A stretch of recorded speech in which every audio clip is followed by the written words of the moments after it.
మీరు చూస్తున్నది simply with Spandu. అంటే ఇంగ్లీష్ రాని వాళ్ళు కూడా ఉంటారు కదా, వాళ్ళ కోసం అన్నమాట. స్పందన, welcome back to my channel simply with Spandu. ఏంటి వాళ్ళ లొకేషన్ అంతా తేడాగా ఉంది అనుకుంటున్నారు కదా. యాక్చువల్లీ నేను ఈరోజు కిచెన్ కౌంటర్ టాప్ ఎక్కేసాను అనమాట. ఎందుకు ఎక్కానంటే ఇవాళ మా ఇంట్లో ఉగ్గాని తమలపాకు బజ్జీలు. మీరు విన్నది కరెక్టే, తమలపాకు బజ్జీలు. ఈ రెసిపీ కూడా ఫ్యూచర్లో మీకు పోస్ట్ చేస్తా, ఆల్రెడీ ఎడిట్ చేసి పెట్టాను అనమాట. సో ఈ కౌంటర్ టాప్ గురించి ఏంటంటే, నేను యాక్చువల్లీ తమలపాకు బజ్జీలు మా ఆయనకు మరీ పెన్నం తీసి అలా వేడివేడిగా ఉండాలన్నమాట. నేనేమో ఇక్కడ కిచెన్లో ఉన్నాను, పొలోమని హాల్ అంత దూరం ఉంది. అంత పొడవుకి ఇక్కడ నుంచి అక్కడికి తీసుకెళ్లేసరికి అవి చల్లబడిపోతున్నాయంట. పైగా అక్కడికి వెళ్ళి వేసేసరికి ఇక్కడ నాకు మిగతా బజ్జీలు మాడిపోతున్నాయి. అందుకే ఇలా సెట్ చేశాను అనమాట. మన మిడిల్ క్లాస్ వాళ్ళకి డైనింగ్ టేబుల్ కొనక్కర్లేదు, మనమే క్రియేట్ చేసుకోవాలి. ఇక్కడ మా ఆయన బజ్జీలు తినుకుంటూ నాతో కబుర్లు చెప్పుకుంటూ కాస్త శ్రమ తగ్గించారనమాట. కబుర్లు ఆడుకుంటూ వంట చేస్తే అసలు వంట చేసినట్టే ఉండదు. ఈ సోదంతా మీకెందుకు కానీ, మన ఛానల్ ఎవరైనా ఫస్ట్ టైం చూస్తున్నట్లయితే, లేదా ఏం సబ్స్క్రైబ్ చేస్తానులే అనుకున్న వాళ్ళు ఎవరైనా ఉంటే దయచేసి సబ్స్క్రైబ్ చేయండి ప్లీజ్. సో అలాగే ఈ వీడియో నచ్చితే తప్పకుండా లైక్ చేయండి, మీ ఫ్రెండ్స్కి కూడా షేర్ చేయండి. మరి వాళ్ళు కూడా బాగుపడద్దు కాబట్టి వాళ్ళకు కూడా షేర్ చేసి వాళ్ళతో బలవంతంగానైనా సరే సబ్స్క్రైబ్ చేయించండి. అలాగే సలహాలు సందేహాలు ఏవైనా ఉంటే అవి కామెంట్ ద్వారా నాకు తెలియజేయండి. అలాగే సజెషన్స్ ఏమైనా ఉంటే, యాక్చువల్లీ సజెషన్స్ అన్నా సందేశాలన్నా సలహాలన్నా ఒకటే కదా, ఏమిటో మొత్తానికి సలహాలు సందేహాలు ఏమైనా ఉంటే తప్పకుండా కామెంట్ ద్వారా కామెంట్ బాక్స్లో ఫిల్ చేయండి, నేను చదువుకుంటాను.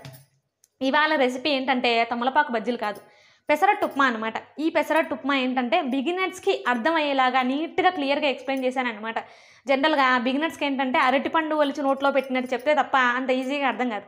నేను ఇవాళ ఏం చేశానంటే అరటిపండు ఒలిచి నోట్లో పెట్టడమే కాదు, అది ఎలా తినాలనే విషయం కూడా చూపించబోతున్నాను అనమాట. అంటే అంత క్లియర్గా నీట్గా ఉంటుందన్నమాట. నువ్వు చూపించేది ఏంటి, ఉప్మా అందరికీ వచ్చు బేసిక్గా అని చెప్పేసి అనుకుంటారు కదా.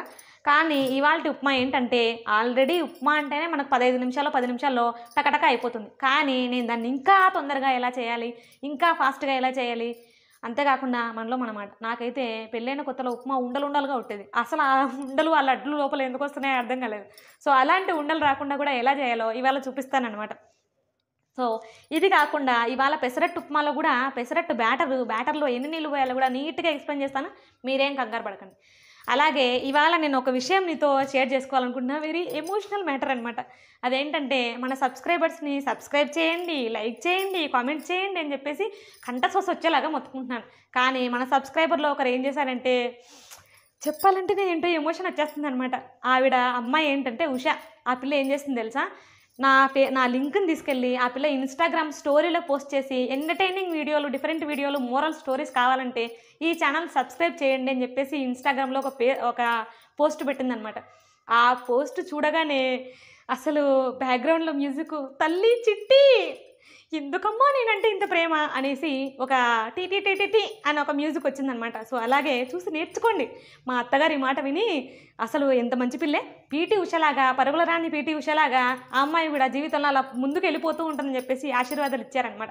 Thank you so much Usha, you deserve it. Actually ఈ ఛానల్లో ఆ పిల్ల పేరు చెప్పడానికి కారణం ఏంటంటే, నేను చాలా చాలా హ్యాపీగా ఫీల్ అయ్యాను. దగ్గరుంటే నిజంగానే పాప చిట్టి ఇంత ఎదిగిపోయావమ్మా అని చెప్పేసి ఒక హగ్ ఇచ్చేదనమాట. సో ఇక్కడ నుంచే ఇస్తున్నాను. Thank you so much Usha. మీరైతే రెసిపీ చూసేయండి, చూసి తప్పకుండా చేయాలి చెప్తున్నాను. మీ ఆయనకి పెసరట్టు ఉప్మా రుచి చూపించండి. కొత్తగా పెళ్ళైన వాళ్ళు, ఆల్రెడీ పెళ్ళైన వాళ్ళు ఉంటే మీరే తినేయండి. ఇక్కడ నేను 2 కప్పుల పెసరపప్పు తీసుకుంటున్నాను. 2 కప్పుల పెసరపప్పుకు గాను 1 కప్పు బ్రౌన్ రైస్ తీసుకుంటున్నాను. మీ దగ్గర బ్రౌన్ రైస్ అవైలబుల్లో లేకపోతే నార్మల్ రైస్ అయినా వేసుకోవచ్చు. అంటే దంపుడు బియ్యం అవైలబుల్లో లేకపోతే మామూలుగా మనం వాడుకునే బియ్యం వేసుకోవచ్చు. పెసరట్టు స్మూత్గా రావడానికి 1 పావు చెంచా మెంతులు కూడా వేస్తున్నాను. ఈ పెసరట్టు ఖచ్చితంగా ఈ పెసలు అనేవి ఒక 5 లేదా 6 గంటలు కంపల్సరీ నానాలి. ఎందుకంటే పెసలు అనేవి అంత తొందరగా నానవు, అంత తొందరగా మెదగవు కాబట్టి 6 గంటలు ఉంటే బెటర్. మీకు మిక్సీ జార్లో వేసుకుని గ్రైండ్ చేసుకోవడానికి ఈజీగా ఉంటుంది. ఇది మిక్సీ జార్లో వేసుకుని గ్రైండ్ చేయడం కూడా నేను ఎందుకు చూపిస్తున్నానంటే, మొన్న మధ్య కొత్తగా పెళ్ళైన మా మరదలు దోశపిండి కలిపేటప్పుడు ఎన్ని వాటర్ వేయాలి అని అడిగిందనమాట. కాబట్టి ఆ డౌట్ వేరే వాళ్ళకి బిగినర్స్ వస్తుందేమో అని చెప్పేసి వాటర్ ఎన్ని వేసుకోవాలో కూడా నేను ఇక్కడ చూపిస్తున్నాను. మనం పెసలు లేదా మనం దోశ బ్యాటర్కి ఎన్ని వేసినా కూడా వాటర్ ఏంటంటే, మనం వాటర్ పోసినప్పుడు పైన మనకు కనిపించాలన్నమాట. ఇప్పుడు మీకు చూపిస్తే మీకు కరెక్ట్గా అర్థమవుతుంది, నోట్తో చెప్తే అర్థం కాదు. సో ఇలాగా యాక్చువల్లీ కొంచెం ఎక్కువ అయ్యాయి, అన్నీ తేలకూడదు, అంటే మరీ మునిగేదాకా ఉండకూడదు. జస్ట్ మనం వాటర్ పోసినవి పైన కనిపించాలి ఇలాగా. సో ఇన్ని వాటర్ వేసుకుంటే సరిపోతుంది. ఈ పెసరట్టు వెంటనే అంటే ఈ మిక్సీ జార్లో వేసి గ్రైండ్ చేసుకున్న తర్వాత వెంటనే పెసరట్టు వేసుకునే వాళ్ళు కాస్త ఎక్కువ కూడా వాటర్ యాడ్ చేసుకోవచ్చు.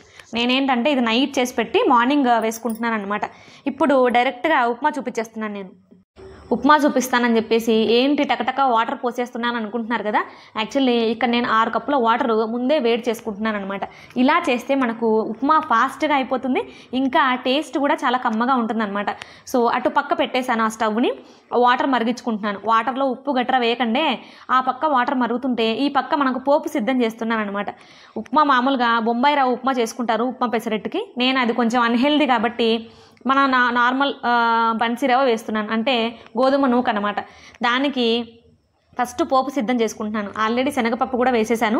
శనగపప్పు లేదా కందిపప్పు లేకుండా నేనైతే ఉప్మా తిననబ్బా, మీకైతే ఇది కంప్లీట్గా ఆప్షనల్. సో పోపు వేగిపోయిన తర్వాత తరిగిన ఉల్లిపాయలు కూడా వేసుకున్నాను. ఈ ప్రాసెస్లో సాల్ట్ కూడా వేశాను, ఎందుకంటే ఉల్లిపాయలు తొందరగా మగ్గుతాయి కాబట్టి. ఈ ప్రాసెస్లో ఏంటంటే మనకు ఉప్మా వేడివేడిగా విడివిడిగా వస్తుంది అనమాట. మామూలుగా అయితే ముద్దగా వస్తుంది. అలా ముద్దగా రాకుండా ఉండాలంటే ఈ ప్రాసెస్ ఫాలో అవ్వండి. ఉల్లిపాయలు బాగా మగ్గిపోయిన తర్వాత దీంట్లో మిర్చి వేసుకుంటున్నాను. ఈ మధ్యకాలంలో నేను విన్నది ఏంటంటే కొన్ని చోట్ల మిర్చి వేయకుండా ఉప్మా చేస్తారట, మరి అదేలా ఉంటుందో నాకు తెలియదు. మిర్చి కూడా వేగిపోయిన తర్వాత 2 కప్పుల ఉప్మా రవ్వ దీంట్లో వేసేస్తున్నాను. ఇలా వేయడం ద్వారానే ఉప్మా విడివిడిగా వస్తుందన్నమాట. ఇది కొంచెం నూనె పీల్చుకోవాలి, అంటే ఇప్పుడున్న కలరు కొంచెం చేంజ్ అవ్వాలన్నమాట. జస్ట్ లైట్ ఆరెంజ్ కలర్లో చేంజ్ అవ్వాలి. మరీ ఎంతో ఎక్కువ చేంజ్ అయిపోయింది అనుకోండి, అది మాడిపోయినట్లు లెక్క అనమాట.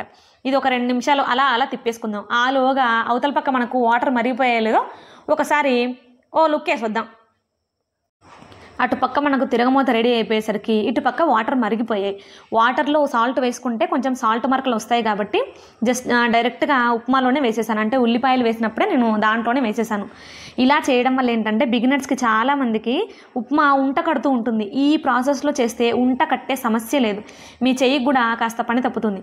మనం పెసరట్టు ఉప్మా చేస్తున్నాం కాబట్టి పెసరట్టులోకి కాస్త జారుగా ఉంటేనే బాగుంటుంది. నేను మా ఆయనకు భయపడి కొంచెం గట్టిగా అయ్యే వరకు వెయిట్ చేశాను, అది నా తప్పే. కొంచెం పొడిగా అయ్యిందనమాట. ఇంకా ఎక్కువసేపు ఉంటే ఇంకా పొడిగా అయిపోతుంది, అసలు పనికి రాకుండా అయిపోతుంది. ఇప్పుడు నేను వేసింది ఏంటంటే అల్లం, 3 మిరపకాయలు, కాస్త జీలకర్ర వేశాను. మీకు కెమెరాలో చూపించింటే బాగుండు, నాకు అంత తోచలేదు. వీటిని పూర్తిగా మెత్తగా గ్రైండ్ చేసుకోవాలి. చిన్న మిక్సీ జార్ ఉంటే పని జరిగిపోయేది. నా దగ్గర పెద్ద మిక్సీ జార్ ఉండడం వల్ల ఈ బ్యాటర్ కూడా దీంట్లో వేసేసి ఎలాగోలా మేనేజ్ చేద్దామని ట్రై చేశాను. బట్ అయినప్పటికీ కొంచెం కచ్చాపచ్చగానే అయింది. ఇలా కచ్చాపచ్చగా అవ్వడం వల్ల ఏంటంటే మనకు పెసరట్టు వేసేటప్పుడు స్మూత్గా వెళ్ళదనమాట, కొంచెం హోల్స్ వచ్చేస్తూ ఉంటుంది.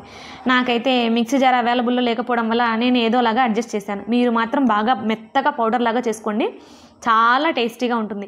ఇది వేయడం వల్ల ఏంటంటే ఎక్స్ట్రా ఫ్లేవర్ వస్తుంది. మనం తినేటప్పుడు అల్లము జీలకర్ర ఫ్లేవర్ అనేది మంచిగా తెలుస్తుంది. దీంట్లో తగినన్ని వాటర్ పోసుకుని మనం దోశ వేసుకోవడానికి కన్సిస్టెన్సీ ఎలా ఉండాలో అలా వేసేసుకుని దీంట్లో తగినంత సాల్ట్, కొంచెం సోడా పొడి వేసాను, అంటే వంట సోడా అనమాట. మా ఊర్లో సోడా పొడి అని అంటారు. ఈ బ్యాటర్ కూడా సిద్ధం అయిపోయింది కాబట్టి మనం ఇప్పుడు యుద్ధానికి మొదలైపోదాం. అంటే పెన్నం పెట్టేసుకుని కాసిన్ని నీళ్ళు చల్లుకుని నేను చూసారా ఉల్లిపాయ ఎలా కోసానో, మరి పిసినాడు దానిలో ఉన్నాను అనుకుంటారు కదా, మరి కాస్ట్ ఎక్కువైపోయి ఏం చేయను. అందుకనే కొంచెం సగం ఉల్లిపాయ కోసేసి, సగం కూడా కాదండి, కొంచెం అలా కోసేసానమాట. నేను ఆయిల్ కిందనే స్ప్రెడ్ చేసుకుంటాను, అలా అయితే ఆయిల్ తక్కువ పడుతుందని. సో పెన్నం కాగిపోయింది కాబట్టి ఇలా పెసరట్లాగా చేయాలి. చెప్పానా హోల్స్ పడతాయని? కచ్చా పచ్చగా చేసుకోవడం వల్ల ఇలా హోల్స్ పడతాయి అన్నమాట. మెత్తగా చేసుకుంటే మీకు ఇలా హోల్స్ పడకుండా నీట్గా వచ్చేస్తుంది. దీనిపైన ఉల్లిపాయ వేసుకుంటే ఉంటుందండి, సన్నగా తరిగిన ఉల్లిపాయ. ఈ ఉల్లిపాయ ఏంటో తెలుసా, నేను ఇందాక పెన్నానికి రుద్దాను కదా ఉల్లిపాయ, మిగిలిన ఉల్లిపాయ కోసేసాను అనమాట. చూసారా ఎంత పొదుపో. పిసినాడుతనం అనుకోకండి, ఆడవాళ్ళు అన్నాక ఈ మాత్రం పొదుపు అవసరం. సో దీంట్లో కొంచెము చిట్లం పొడి వేస్తున్నాను అనమాట. అలా వేస్తే తినడానికి మంచిగా కమ్మగా ఉప్మా చిట్లం పొడి తిన్న ఫీలింగ్ వస్తుందన్నమాట. మా వాళ్ళు అయితే ఈ చిట్లం పొడి వేయకపోతే చిట్లం పొడి వేయలేదా, ముఖ్యంగా మా తమ్ముడు అలా అనేస్తాడనమాట. సో ఇప్పుడు ఉప్మా ఏంటంటే ఒక పక్క మాత్రమే పరుచుకోండి, 2 పక్కల పరుచుకున్నారనుకోండి మనకు తీసేటప్పుడు ఇబ్బందిగా అవ్వచ్చు. కాబట్టి మరి ఉప్మా పెసరట్టు అన్నామని చెప్పేసి ఉప్మా కుంభాలు వేసేయకండి, ఏదో ఒక లేయర్ లాగా వేసి ఇలా మడిచేసుకుని సర్వ్ చేసుకుంటే మన పెసరట్టు ఉప్మా రెడీ అయిపోయిందనమాట. కమ్మగా తింటే చాలా బాగుంటుంది. ఉప్మా ఎక్కువ వేస్తే వెయిటేజ్ ఎక్కువ అయిపోతుంది అనమాట. సో ఈ మాత్రం ఉంటే సరిపోతుంది మందం. ఇలా ఎర్రగా కాలింది ఏంటి అనుకుంటున్నారు కదా, మీకు చూపించిన దోశ వేరు, ఈ దోశ వేరు. సో ఎర్రగా కాలిపోయిన తర్వాత చూసారా ఎంత కమ్మగా ఉందో. పెసరట్టు కూడా గ్రీన్ కలర్లో, రెడ్ కలర్లో, అబ్బబ్బబ్బబ్బా వాటే కలర్. సో ఈ పెసరట్టు ఉప్మా మీకు నచ్చితే తప్పకుండా లైక్ చేయండి, షేర్ చేయండి, సబ్స్క్రైబ్ చేసుకోవడం మాత్రం మర్చిపోవద్దు. Thanks for watching. Don't forget to like, share and subscribe.